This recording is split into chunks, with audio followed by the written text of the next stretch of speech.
yang akan mendampingi pembelajaran teori Al-Quran di kelas 3A dan B. Bagaimana kabar kalian hari ini?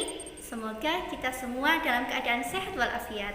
Amin. Ya, kalian sudah kelas 3, pastinya sudah pandai membaca Al-Quran bukan? Nah, pada kesempatan pagi hari ini kita akan belajar tentang kaidah cara membaca Al-Quran dengan baik dan benar. Kira-kira bagaimana ya cara membaca Al-Quran dengan baik dan benar?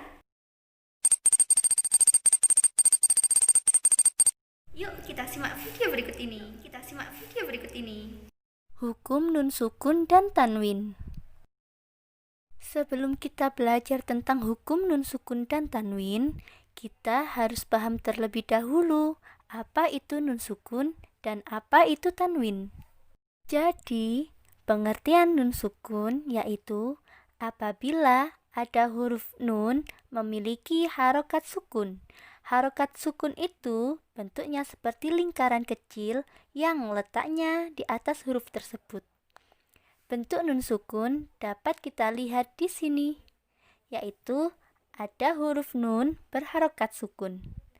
Adapun contoh nun sukun dalam bacaan berikut. An'amta. Nun sukunnya terletak setelah huruf alif. Adapun contoh lain. Anzala. Nun sukunnya terletak setelah alif. Adapun cara membaca harokat fathatain yaitu dibaca an, harokat dhammatain dibaca un, dan harokat kasrotain dibaca in. Harokat tentang fathatain, dhammatain, dan kasrotain terletak di akhir kata seperti pada contoh berikut ini. Wasi'an hakiman. Sehingga dapat disimpulkan ketika nun sukun dan tanwin bertemu dengan salah satu dari 29 huruf hijaiyah, maka akan ada cara membaca tersendiri pada huruf-huruf tersebut, yang nantinya akan ada yang dibaca mendengung, jelas, samar, dan membalik. Maka hukum bacaannya dapat disebut hukum bacaan nun sukun dan tanwin. Anak-anakku yang sholih dan sholihah, kali ini kita akan belajar tentang hukum bacaan izhar. Apa itu izhar? Izhar ialah membaca huruf nun mati dan tanwin dengan jelas, yaitu tanpa dengung. Dibaca izhar apabila nun sukun atau tanwin bertemu dengan salah satu huruf ini. Alif, ha, kha, ain, ghain, dan ha. Jadi, hukum bacaan izhar terdapat pada 6 huruf. Adapun contoh bacaan izhar. An'amna.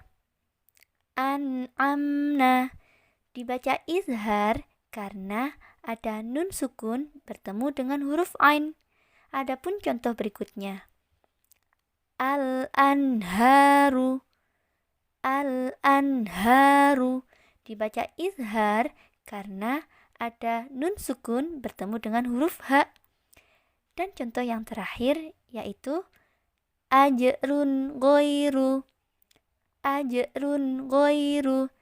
Dibaca izhar karena ada tanwin bertemu dengan huruf ghain. Bisa dimengerti bukan?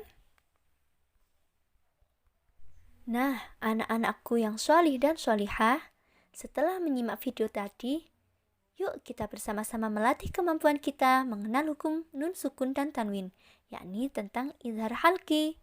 Kemudian, jangan lupa untuk mengisi link pada Google Form yang telah dikirimkan pada grup kelas masing-masing. Terima kasih anak-anakku yang sholih dan sholihah. Selamat belajar, tetap semangat dan dijaga kesehatan.